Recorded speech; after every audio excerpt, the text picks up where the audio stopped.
예전에 섬기던 교회에 어느 권사님 이야기인데요.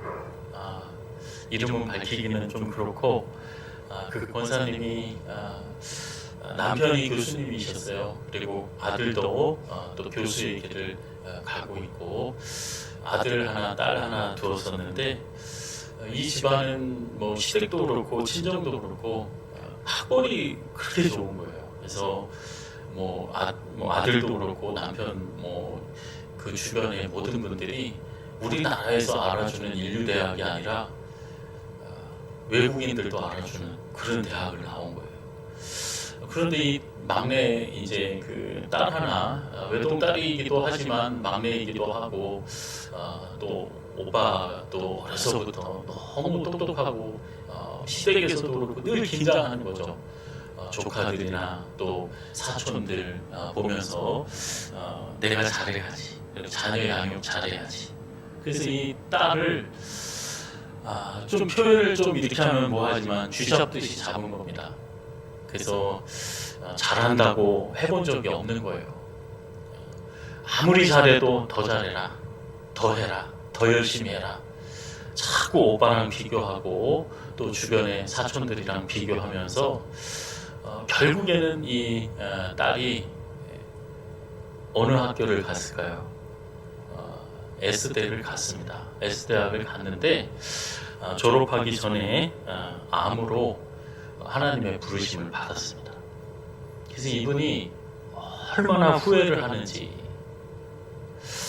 내가 내 딸을 속썩여서 들볶아서 죽인 것으로 그렇게 죄책감이 드는 거예요. 내가 왜 네가 자랑스럽다는 말을 한 번도 얘기를 안 했을까? 그렇게 모진 엄마가 되었을까? 너를 사랑한다고, 너 수고했다고 한마디 안 하고 보낸 그 딸에 대해서 너무 죄스럽고, 그 딸 내가 죽였다고, 내가 정말 속을 썩여서 그 암덩어리가 바로 나라고, 내 입에 담은 말로 내 딸을 죽였다고. 늘 그분 얼굴이 어둡습니다. 그리고 그 딸에 대해서 후회스럽고 죄책감을 가진 그 말을 늘 입에 달고 살아요. 내가 그렇게 잘못했다고, 그렇게 잘못했다고. 성도 여러분, 우리가 꼭 딸뿐만이 아니라 남편에게, 아내에게, 자녀에게 꼭 해야 할 말이 있는데, 그런데 이렇게 돌이켜보면 성도들 간에도 엉뚱한 소리를 해서 아프게 하고 담을 쌓게 만들고 상처를 주고 고통스럽게 하는 그런 실수를 범하게 됩니다. 사람도 그런데 여러분, 저와 여러분이 하나님 앞에 가서 내가 하나님 앞에 꼭 했었어야 될 말, 그 말씀을 못 해드리고 왔을 때 얼마나 후회스러울까. 이 한 주간의 삶도 하나님 사랑합니다, 그리고 하나님 감사합니다, 그리고 하나님 제가 말씀 순종하겠습니다, 내 입에 담은 수많은 말들, 그 말들 가운데 하나님이 나에게 내 입술에 하나님의 마음을 넣으셔서 내 아들과 남편과 세상 사람들에게 전하고 싶으셨던 그 말, 또 하나님께 꼭 내가 이 말을 안 했으면, 안 하고 하나님 앞에 갔으면 후회스러울 그 말을 했어야 됐는데, 엉뚱한, 우리 자녀들 그러잖아요. 부모님 앞에 감사하다는 소리 어버이날 한 번 얘기하고 아버지 엄마한테 받을 것 없나, 다 커서도 하나 더 얻을 것이 없나 맨날 달라 하는 그 자녀가 아니라 정말 하나님 앞에 하나님 사랑합니다, 감사합니다, 말씀 순종하겠습니다. 한번 이 자리에서 한번 해보겠습니다. 하나님 사랑합니다, 하나님 감사합니다, 하나님 말씀 순종하겠습니다. 옆에 분 보고 한번 하겠습니다. 감사합니다. 사랑합니다. 당신의 말을 듣겠습니다. 네, 내 말하기 전에 솔로몬이 그랬잖아요. 듣는 마음을 달라고. 들을 수 있는 마음으로 우리가 살아가야 되겠습니다. 시편 145편은 다윗의 시인데 그 시편 중에 다윗의 시가 아주 유명한, 여러분 제일 다윗의 시 중에 유명한 시편이 어느 시편일까요? 시편 23편, 그죠? 여호와는 나의 목자시니 내가 뭐가 없어요? 부족한 게 없다. 나를 쉴 만한 물가로 푸른 초장로들 인도해 주시고, 원수들 앞에서도 막 상을 주시고, 사망의 음침한 골짜기를 갈지라도 주의 지팡이로 나를 안위해 주시고, 내 평생에 하나님의 선하심과 인자하심으로 함께해 주셔서 여호와의 집에 영원히 살게 해주신다. 거기에 보면은요, 하나님과 나밖에 없어요. 그죠? 기껏 등장하는 게 원수. 그리고 그 하나님과 나 사이에 물론 그 시를 낮추는 건 아닙니다. 얼마나 각자의 그 시 안에 담긴 그 깊은 감동과 또 가치가 있는 거죠. 그런데 감리교를 창시한 스펄전 목사님은 이 시편 145편을 다윗의 시 중에 최고의 으뜸으로 뽑았습니다. 남이 뭐 으뜸으로 뽑은 걸 뭘 그러느냐. 그리고 이스라엘 백성들은 6월절에 이 시를 암송하고, 또 매일 점심 때 식사 때 또 이 시를 읊조렸습니다. 그리고 유대인들의 전통에 의하면은 하나님을 대면하기 전에, 즉 내가 하나님 만나기 전에, 하나님 나라 가기 전에 하나님 앞에 믿음과 사랑 고백을, 이 말을 하고 가야지. 이 말을 하지 않고 가면 얼마나 후회스러울까. 하나님 앞에 내가 꼭 해야 할 말, 내가 하나님을 얼마나 사랑하고 내가 하나님을 어느 정도 사랑하는지, 하나님을 얼마나 높이는지, 하나님이 나에게 어떤 분인지 이 고백을 하지 않고서는 너무 후회가 되기 때문에 이 생을 살아가는 이 하나님의 백성들이 하루에 3번씩 꼭 암송하고 찬양해야 될 그 시다. 그래서 그렇게까지 얘기를 하는 시편입니다. 다윗은 그가 평생에 경험한 일들은 만만치 않았습니다. 그냥 호락호락한 태평성대에 살았던 사람이 아닙니다. 자신의 선대의 왕 사울이 블레셋 적군에 의해서 아주 비참하게 살해를 당했죠. 전쟁터에서 죽게 되었습니다. 한번 생각을 해보세요. 우리 전직 대통령이 전쟁터에서 죽었다. 그리고 다윗은 늘 전쟁의 자리에 설 수밖에 없는 그런 시대에 살았어요. 전쟁을 경험한 세대 어르신들이 늘 얘기합니다. 전쟁은 안 된다. 전쟁은 안 된다. 근데 그 시대에 살았던 사람이에요. 어렸을 때부터 그 삶의 배경을 보면 가정, 집안 내용이 좋고 좋은 신앙 교육을 받고 자랐느냐, 사랑받고 자랐나? 그런데 성경은 어렸을 때 다윗을 기록하는데 아버지와 어머니에 대해서 언급할 때, 그리고 형들에 대해서 많지는 않지만 그 언급한 내용이, 어려서부터 엄청 상처받았겠구나. 그리고 이 사람이 올바른 인격으로 자랄 수 없을 사람이었겠다. 내가 이런 환경에서 자랐으면 삐뚤어졌지. 우울증 걸리고 또 세상에 대한 원망으로, 불평으로 그렇게 살아갔을 거야. 제대로 인격을 갖추고 살지 못했을 거야. 왜? 아니, 형들은 집안에서 공부도 하고 놀고, 아니 동생을 세상에 저 짐승들이랑 같이 들판에서 먹고 자고 하게끔 내보내는 그런 부모가, 아버지가 어디 있습니까? 형들이 전쟁터에 나갔는데 이 동생한테 심부름을 시킵니다. 아버지가. 근데 이 다윗 성경 말씀 자세히 보면 이 다윗이 새벽 일찍 출발합니다. 그 아버지가 자신에게 부탁한 그 심부름을 하러 이제 그 군사 지도자에게 그리고 형들에게 줄 그 음식을 준비하고 또 안부를 물으러 가는데 형들이 어떻게 얘기해요? 이런 나쁜 놈. 형들은 목숨을 걸고 전쟁터에 나왔는데 너는 그래 뭐 하러 왔대요? 전쟁 구경하러 왔냐? 아니 그 먼 길을 전쟁터에 온 그 동생을 향해서 그런 모진 말을 할 수 있겠어요? 그리고 여러분 그런 왜 어렸을 때 다윗의 이야기 중에 그 많은 이야기도 아니고 이런 얘기만 기록이 되어져 있나?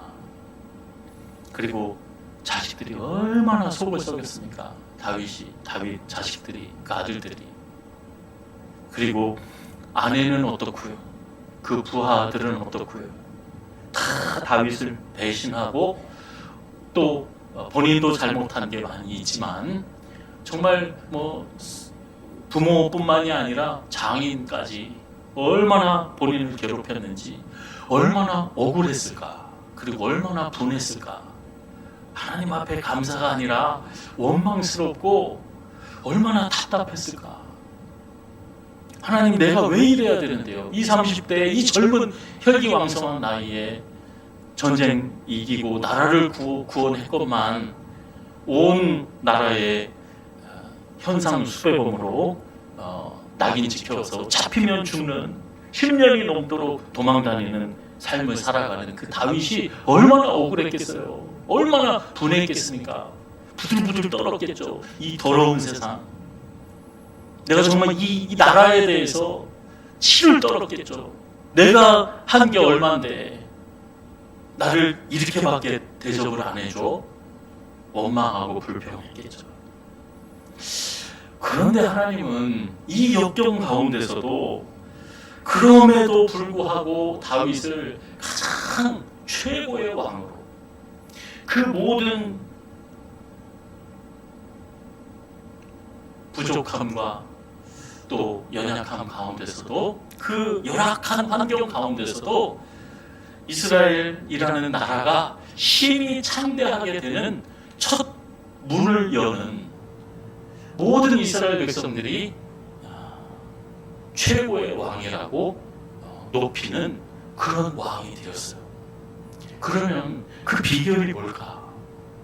한번 생각해 보세요. 다윗이 말이 남보다 빠르고 창을 잘 던지고 그래 시를 잘 쓰고 노래도 잘하고 악기도 잘 다루고 또 뭐 무술 실력이 있다든지 남들보다 똘똘하든지 남들보다 힘이 세든지 똑똑하든지 잘난 거 그리고 집안이 좋다든지 뭐 머리가 특별히 좋다든지 도대체 이 성공 요건이 뭐냐? 여러분 뭐겠습니까? 여러분 뭐라고 생각하세요? 저는 오늘 시편에서 그 답을 얻었습니다. 사람의 생사화복을 주장하시는 분은 누구세요? 하나님이시죠. 다윗을 그 모든 역경 가운데서 전화위복으로 흥하고 번성하는 나라로 왕이 잡혀 죽는 나라에서 모든 100이면 100, 1000이면 1000 전쟁에 나가서 승리하는 왕으로 힘이 창대한 번영의 나라로 남북이 12지파가 더 이상 싸우지 않고 하나로 통일을 이루는 명실상부한 하나님의 백성, 한마음 한뜻으로 하나님을 경외하는 하나님의 백성으로 다윗을 통해서 그 일이 이루어졌다. 이것은 누가 하신 일이라고요? 하나님이 하셨다. 다윗 당시에 다윗보다 더 똑똑하고 더 힘세고 더 재주 많은 사람들 많았을 거예요. 그 대표적인 사람이 누굽니까? 그 아들 압살롬. 똑똑하고 잘생기고 인기도 많고 이름을 잘못 지은 것 같아요. 압살롬. 압살롬. 다윗보다 똑똑한 사람 많았어요. 그런데 여러분 오늘 본문에 보면 다윗이 하나님 앞에 이렇게 찬송을 합니다. 왕이신 나의 하나님, 내가 주를 어떻게 하고요? 1절에 왕이신 나의 하나님. 다윗이 왕이에요.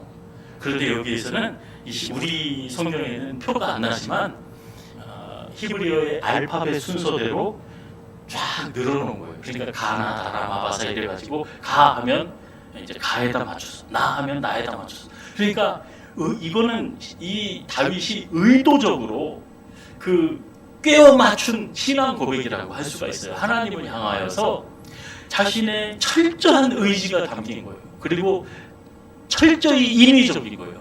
내 의지로, 내 신앙으로, 내 경험으로 이 안에 쏟아 부은 거예요. 그 7절씩 세 단락으로 나눠서 20 몇 절까지죠? 1절 3, 7이 뭐죠? 21. 그 세 단락으로 나눠서 21절로 가나다라 마바사 이래서 거기다 맞춰서 하나님을 찬양. 왕이신 나의 하나님, 내가 주를 어떻게 해요? 높이고. 저 여기서 발견한 거예요. 아, 다윗은 하나님을 어떻게 했던 사람이에요? 높였던 사람. 높였던 사람. 하나님이 말씀하셨어요. 경성아, 네가 나 사랑하면, 하나님 뭐라 그러세요? 네가 나를 가까이 하면 내가 가까이 하지. 네가 나를 높이면 나는 너를 어떻게 해요? 높이지. 진심으로 나를 찾으면 나도 너를 만나주지. 오늘 집사님 말씀하시는 하나님이 안 믿어지고 시댁 식구만 믿는데 너무 아프고 힘들고, 하나님 살아계시면 저 좀 만나주세요. 그리고 진심으로 하나님 살아계시면 나 좀 만나주시고 이 문제 좀 해결해 주세요. 그랬더니 하나님이 만나주시더래요. 하나님을 다윗은 뭐 했다고요? 높였다. 하나님을 존중히 여기면, 여러분 하나님을 가볍게 여기면, 하나님을 멀리하면, 하나님을 진심으로 대하지 않으면, 저와 여러분이 찬양으로, 기도로, 말씀으로, 헌신과 봉사로, 자녀 양육이나 어떤 직업으로든지 공부든지 무슨 일을 하든지 작은 사소한 일을 하든지 다윗은 어떻게 했어요? 그 일을 통해서 하나님을 높였어요. 무슨 말을 하든지 어떤 마음을 먹든지 이게 하나님을 높이는 마음인가? 내가 이렇게 행동하는 것이 하나님을 높이는 것인가? 나도 한 나라의 왕이지만 나는 나를 높이는 것이 아니라 하나님을 높이는 거예요. 여러분, 왕은 힘도 세고 막 사람들 동원해서 막 지식적인 일도 할 수 있고 재산도 동원할 수 있고 그렇죠. 여러분, 세상에 우리 교회에도 왕들이 많아요. 달리기 제일 빠른 왕이 있을 거예요. 머리 제일 잘 돌아가는 왕이 있을 거예요. 돈 제일 많이 벌어놓은 왕이 있을 거예요. 나는 돈 버는 거로는 왕이다. 내가 양심에 바른 거는 내가 왕이다. 그리고 내가 미래에 대해서 내가 기도왕이다. 내가 기도왕. 말씀 보기 왕이다. 여러분, 하나님을 높이는 사람, 하나님을 높이는 사람은 내가 왕이 아니라 내 지식과 내 경험과 내 재산, 내 재능, 내가 벌리는 일이 크고 완전하고 좋고가 아니라 하나님이 크시다, 하나님이 높으시다. 나는 한 나라의 왕이지만 하나님은 만왕의 왕이시다. 하나님을 높이는 사람은 어떤 삶을 사느냐? 내가 지식으로든 능력으로든 경험으로든 돈으로든 나라에서 왕이든 교회에서 왕이든 집안에서 내가 왕 노릇한 가장이든, 여러분 진짜 왕은 왕 중에 왕이신 가장 높으신 분은 우리 하나님이시기 때문에 아무리 많이 알아도, 아무리 능력이 많고, 아무리 선하고 착한 뜻, 완전한 뜻을 가졌다 하더라도 누구의 뜻을 받아들이는 거예요? 하나님의 뜻을 받아들이는, 겸손하게 하나님의 뜻을 묻고 또 묻는 사람. 그 사람이 무슨 사람? 하나님을 높이는 사람. 하나님을 높이는 사람. 찬양하면서도 하나님을 높이는 사람. 내 이 찬양에 대해서 내가 왕이다, 왕. 목소리, 잘 잡는 거. 여러분, 하나님을 높이는 사람. 내가 우리 교회에서 헌금 왕이다. 그러지 마세요. 하나님을 높이는 사람, 무슨 일을 하든지 하나님을 높이는 사람, 나를 높이고 나를 자랑하는 사람. 성경에 어느 누가 다윗이 돈 자랑이나 지식 자랑 했습니까? 언제? 자기 뭘 자랑했다고 자랑한 적 있어요? 아브라함, 모세, 모든 사람 대해보세요. 예, 선지자, 바울, 누가 자기 자랑한 사람이 있어요? 하나님이 높으시다는 거. 하나님을 높이고 찬양하는. 그래서 어떻게 얘기하냐? 2절에 보면 날마다 내가 하나님을 높이고 찬양한다. 영원히 찬양을 한다. 4절에 보면 뭐라고요? 대대로. 내 아들과 딸이 어떤 직업으로 어디 가서 영화를 보든 뭐 운동을 하든 공부를 하든 지금 뭐를 하고 있나? 하나님을 높이고 있나? 그러면 걱정하지 마세요. 하나님이 그를 높이신다. 다윗은 어느 곳에 서든지 말하든지 앉든지 서든지 무슨 일을 하든지 뭐 하는 사람이었다고요? 하나님을 높이는 사람. 날마다 영원히 대대로. 나뿐만이 아니라 내 아들과 딸이, 내 손주들이 자손 천대 만대에 하나님 말씀 사랑하고 그 계명을 지키는 하나님의 말씀, 하나님의 뜻을 높이는 사람. 회개가 뭔 줄 아세요? 제가 이 말씀을 묵상하면서 회개에 대해서 다시 생각했어요. 회개는 후회하는 게 아니에요.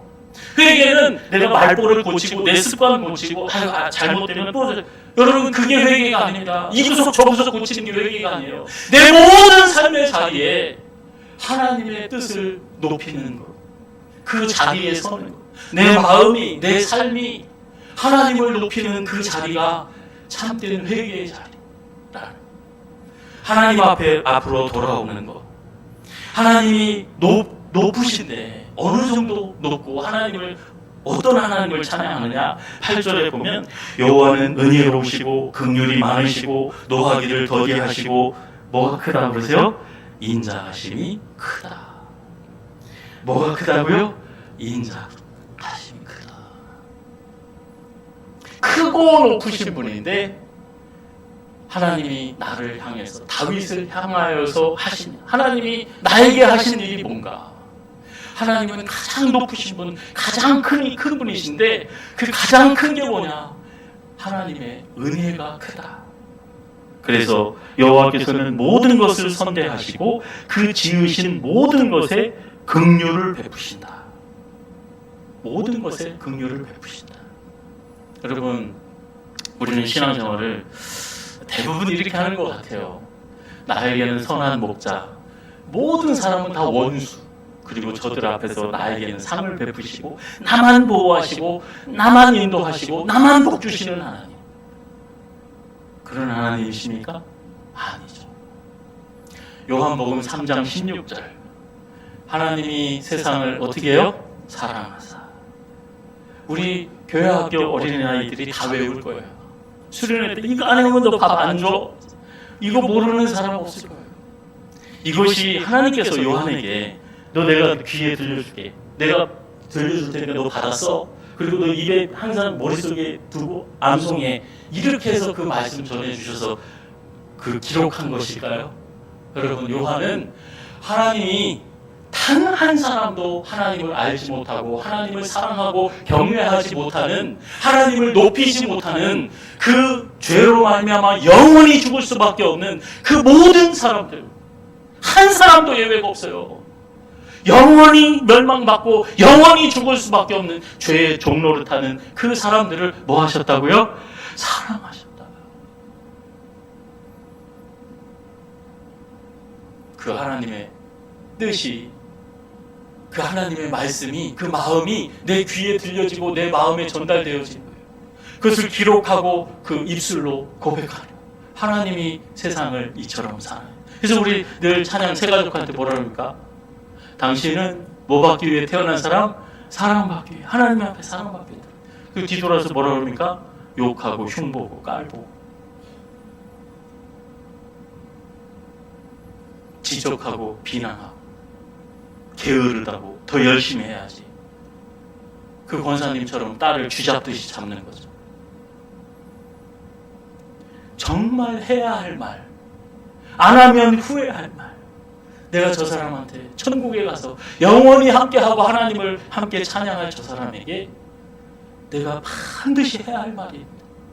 그리고 나에게 들려주신 하나님의 음성을 들어야 되는데 내가 정말 하나님 앞에 전하지 못한 말, 내 남편, 내 아내, 내 동역자들에게 정말 이 말을 하지 않고서는 후회할 그 말, 그 고백, 하나님이 나에게 들려주시는, 나에게 말씀하고자 하시는 그 음성을 혹시 내가 한 귀로 듣고 한 귀로 흘리는 게 없나?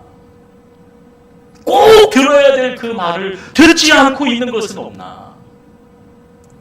다윗은 하나님을 높이고 나에게 하나님께서 행하신 그 모든 일은 하나님의 은혜가 크다고. 오늘 본문에 보면 18절, 17절, 18절에 여호와께서는 모든 행위에 의로우시고 모든 일에 어떻게 하다고요? 은혜로우시다. 모든 일에 은혜로우시다. 나뿐만이 아니라 여러분, 은혜라는 것은 다윗이 남들보다 말씀을 늘 주야로 묵상하고 그래서 막 사자 곰들을 막 물리치고 골리앗 앞에서도 막 이기고 사울이 막 자기 죽이려고 할 때도 하나님 생각하고 말씀 생각해서 그 원수를 안 갚고 인내하고 그냥 도망만 다니고 악을 선으로 갚지 않고 악을 악으로 갚지 않고 선으로만 대했기 때문에 하나님께 받은 은혜, 그 은혜가 아니에요. 은혜는 맥스 루케도라는 목사님, 미국에 책도 많이 쓰고 유명한 목사님입니다. 이분이 이렇게 정의를 내리더라고요. 은혜는 내가 완벽하게 해서가 아니라 상대가 선한 마음으로 거저주는 거다.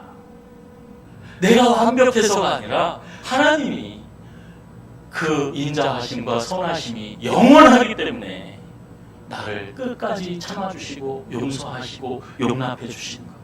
그 하나님의 선하심과 인자하심이 나를, 나 같은 죄인도 받아주는 것. 내가 이뻐서가 아니라, 내가 헌금 많이 해서가 아니라, 내가 똘똘해서가 아니라 내가 죽을 죄를 진 사람. 우리아의 아내 바세바를 뺐을 때 그 마음을 보시고 하나님이 얼마나 아프셨을까, 얼마나 진저리 치셨을까. 다윗이 그 우리아를 잡아 죽이라고 그 뒤에서 원래 명령 내릴 때 그 입에서 나가는 그 말을 누가 들으실까요? 하나님이 들으시고 얼마나 소름 끼치셨을까. 내가 저놈을 왕을 세우다니, 내가 왕을 세우다니. 그런데 하나님께서는 다윗을 용서하시고 그 살인자, 그 도둑놈을 하나님이 가장 귀하게 쓰시잖아요. 왜요? 다윗이 회개하고 하나님을 높이는 자리, 하나님의 말씀을, 하나님의 거룩하신 뜻을 높이는 자리에 돌아왔을 때 잠깐 후회하고 내가 그때 잘못했지 뭐. 그럼 헌금 더 많이 내지 뭐. 그리고 다른 사람들 뭐 좀 한 사람 죽였으니까 10사람 살려내지 뭐. 그것으로는 하나님께는 안 통합니다.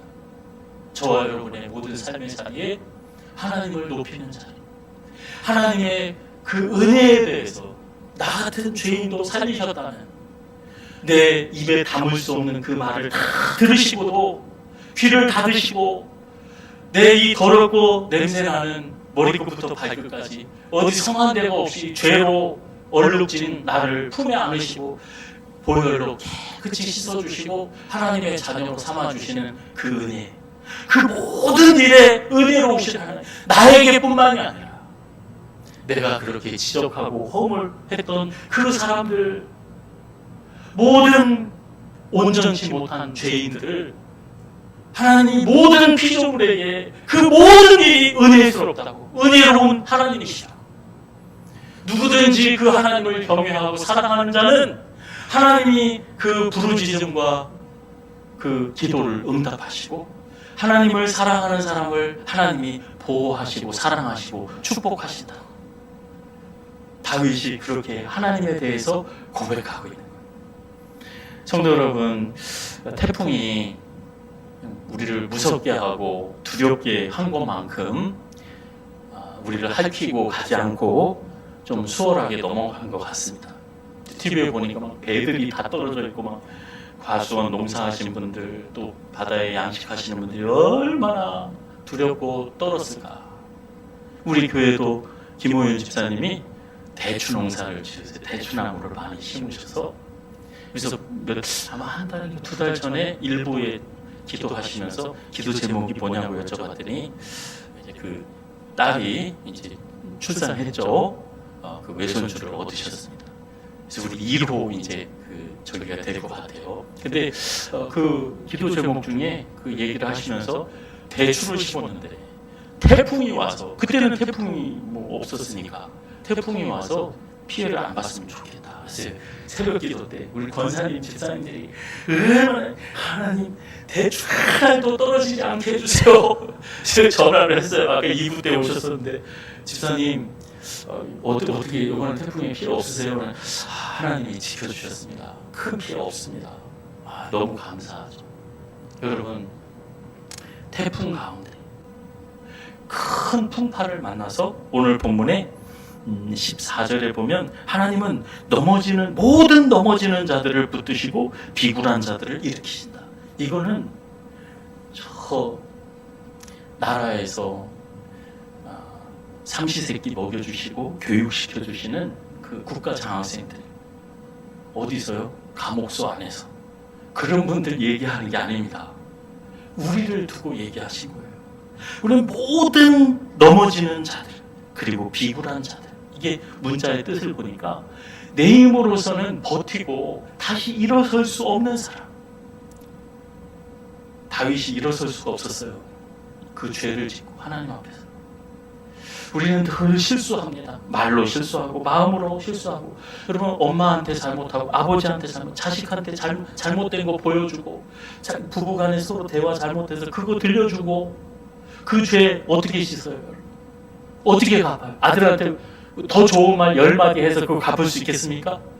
여러분, 우리의 허물과 죄, 우리의 힘으로 할 수 없는 것, 하나님께서 은혜로, 내가 잘나고 내가 옳아서가 아니라 오직 하나님께서 그 사랑이, 은혜가 크고 높으시기 때문에 두 가지를 얘기하죠. 측량할 수 없다.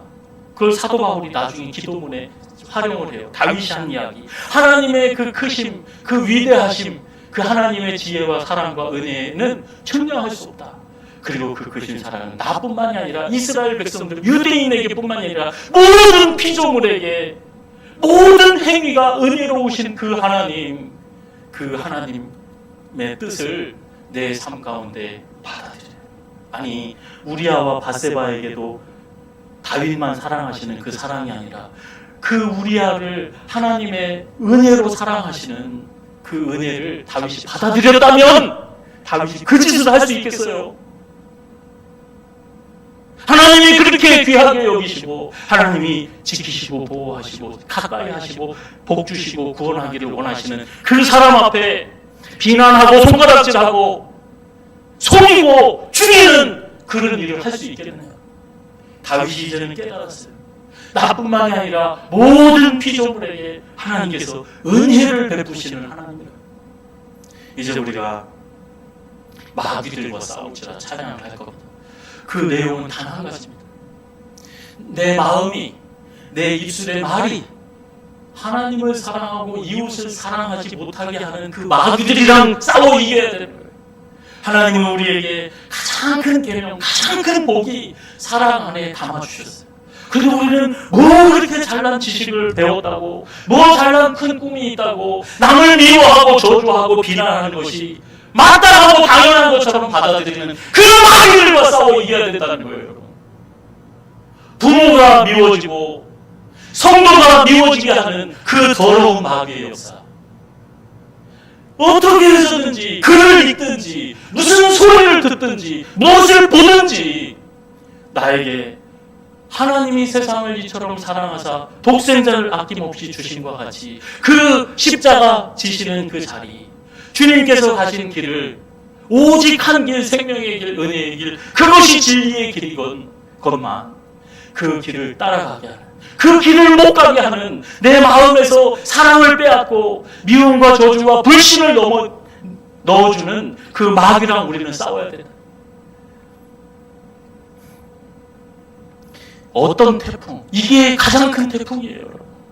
하나님께서 광복, 그 탐욕스러운 얼마나 악독한 마음입니까? 남의 나라 쳐들어가서 아들, 딸 잡아다가 별의별 짓 다 시키고 나라도 뺏고 돈도 빼앗고 땅도 뺏고 그 수탈을 당했던 우리에게 광복을 허락하신, 그 수천 년 동안 우상 숭배했던 우리, 가난에 찔못 찔려 살던 우리를 구원해 주신 하나님, 감사하죠. 그래 여러분, 그건 아무것도 아니에요. 여러분, 우리는 영원히 죽을 수밖에 없고 영원히 멸망받을 수밖에 없었던 그 사망의 자리에서 정말 죽어 널브러진 비굴한 자, 넘어지는 자, 자신의 힘으로는 도저히 일어설 수 없는 세상의 풍파, 태풍을 만나가지고, 그 태풍은 뭐냐? 여러분, 그 영원한 재앙에서, 그 심판에서 구원하시는 그 하나님의 은혜. 우리를 힘들게 하고 어렵게 하는 것, 비굴한 것은 굽어져가지고 그 무거운 짐 때문에 허리를 못 펴는, 굽어진 것을 얘기하는 거예요.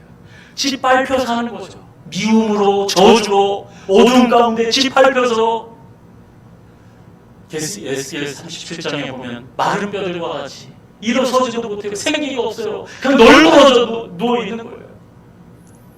이 마른 뼈와 같았던 우리에게 오직 하나님의 은혜로 저와 여러분이 다시금 일어서는, 내 마음이 하나님의 은혜 안에서 내가 살고 세상을 살리는 하나님의 은혜의 통로로 쓰임받는 저와 여러분이 되어지기를 예수님의 이름으로 축원합니다. 태풍을 만났다. 여러분, 그 태풍을 이해를 못하는 거예요. 하나님, 도저히 여기는 불가능해. 여기서 일어설 수가 없어. 나 큰 죄 졌어. 그리고 이걸 회복할 수가 없어. 내 모든 관계가 깨졌어. 그리고 나는 여기서는 불가능해. 얼마나 큰 태풍을 만났느냐. 여러분, 그 태풍은 우리는 이해할 수가 없어요. 병으로, 불치의 병으로 진단받고 얼마나 불안하고 떠는지, 자녀의 문제로, 물질로, 내가 섬기고 봉사했던 그 모든 것이 너무 후회스럽고 하나님 앞에 잘해보려고 결단하지만 부족한 모습이 또 보이고. 여러분, 요셉 보세요. 요셉이 애굽으로 노예로 팔려갑니다. 거기서 또 감옥 속에 또 들어가요. 다니엘 보세요. 바벨론 포로로 끌려가요. 거기서 사자굴 속에 들어가요. 풀무불 속에 들어가요. 이스라엘 백성들 보세요. 430년 동안 종살이하다가 할렐루야, 이제 하나님이 우리 살려주셨네, 자유다! 그러더니 어디로 들어가요? 광야에서 40년 동안 푹푹 구워 삶습니다. 이게 도대체 광야, 나에게 웬 광야? 이게 웬 풀무불, 웬 사자가 우르렁거리고, 내가 어떻게 살았는데 사자굴 속에 들어가야 되는데, 내가 어떻게 살았는데 풀무불 속에 들어가야 되는데, 내가 어떻게 살았는데 감옥에 들어가고, 내 이런 대접밖에 못 받느냐고. 우리는 내가 만난 그 태풍이, 그 바람이 얼마나 세서 내가 얼마나 널브러져 있는지, 얼마나 처참하게 무너지고 비굴한 그 모습에 처해 있는지. 나를 일으키시는 분은 오직 하나님의 은혜.